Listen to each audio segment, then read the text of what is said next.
Hello learners, आज हम बात करने वाले हैं एक ऐसे टॉपिक के बारे में जिसमें अगर मैं बात करूं, एक जो न्यू फ्रीलांसर या न्यू अकाउंटेंट हैं वो जनरली कंफ्यूज हो जाते हैं।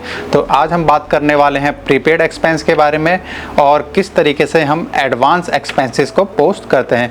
ज़्यादातर जो लोग हैं, जो न्यू अकाउंटेंट है या फिर जो पुराने भी अकाउंटेंट हो गए हैं, वो जब भी प्रीपेड एक्सपेंस या फिर एडवांस एक्सपेंस की बात आती है तो वो उन दोनों को सिमिलर मान लेते हैं। लेकिन अगर हम अकाउंटिंग में बात करें तो एक छोटा सा डिफरेंस होता है उन दोनों में। तो आज हम उसी के बारे में बात करेंगे। अगर हम प्रीपेड एक्सपेंस की बात करें तो प्रीपेड एक्सपेंस एक एक्स्ट्रा एक्सपेंस होता है जिस एक्सपेंस को हम मंथ बाय मंथ या फिर ओवर द पीरियड हम उसकी वैल्यू को यूज़ करते हैं। जैसे कि इंश्योरेंस में क्या होता है कि जब भी कोई इंश्योरेंस का इन्वॉइस है तो वो हमें पूरे साल भर के लिए अगर वो मिला है, सपोज़ कि कोई इन्वॉइस है वो हमें दिसंबर महीने के लिए मिला है और अभी हम जनवरी मंथ में हैं, तो इस केस में जो हम एक्सपेंस को बुक करेंगे वो प्रीपेड एक्सपेंस को बुक करेंगे। सपोज़ कि हम जो है 12,000 रुपीज़ पे कर रहे हैं पूरे साल के लिए, तो इस केस में हमारा जो प्रीपेड एक्सपेंस होगा वो 12,000 होगा और जैसे जो जनवरी का मंथ है वो एंड होगा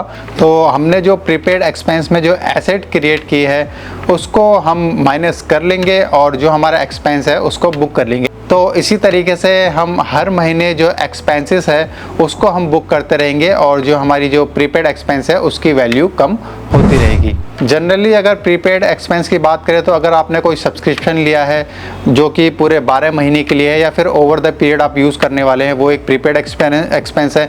इसके अलावा जनरली जो इंश्योरेंस है वो एक प्रीपेड एक्सपेंस में जनरली होता है।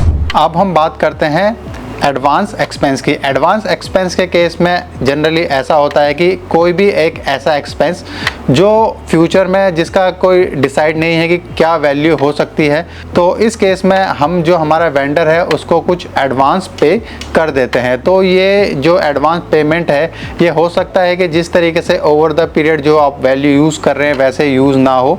जैसे ही आपका जो वेंडर है वो आपको एडवांस पे करेगा तो आपने जो एसेट में जो एडवांस पेमेंट क्रिएट किया है वहाँ से आप बैलेंस यूज़ करके उस इनवॉइस को पे कर देंगे। तो अगर हम डिफरेंस की बात करें जो प्रीपेड एक्सपेंस है और जो एडवांस पेमेंट है, तो उसमें जनरली यही डिफरेंस होता है कि जो प्रीपेड एक्सपेंस है उसको हम ओवर द पीरियड उसकी वैल्यू को यूज़ करते हैं, वहीं जो एडवांस पेमेंट है उसके केस में ऐसा नहीं होता है। अगर आप प्रीपेड एक्सपेंस और एडवांस एक्सपेंस की एंट्रीज़ को पोस्ट करना सीखना चाहते हैं और या उसकी प्रैक्टिस करना चाहते हैं या आप क्विक बुक सीखना चाहते हैं या आप फ्रीलांसर बनना चाहते हैं, तो उसके लिए आप हमारी वेबसाइट पर जा सकते हैं और हमारी वेबसाइट पर जाके आप क्विक बुक्स का जो एक्सेस है उसको बाय कर सकते हैं। इसके अलावा हमारा जो फ्री वेबिनार है उसको आप ज्वाइन कर सकते हैं। वेबिनार का लिंक भी आपको नीचे डिस्क्रिप्शन में मिल जाएगा। अगर आप क्विक बुक सीखना चाहते हैं और अकाउंटिंग सीखना चाहते हैं तो उसके लिए आप हमारे चैनल को सब्सक्राइब कर सकते हैं।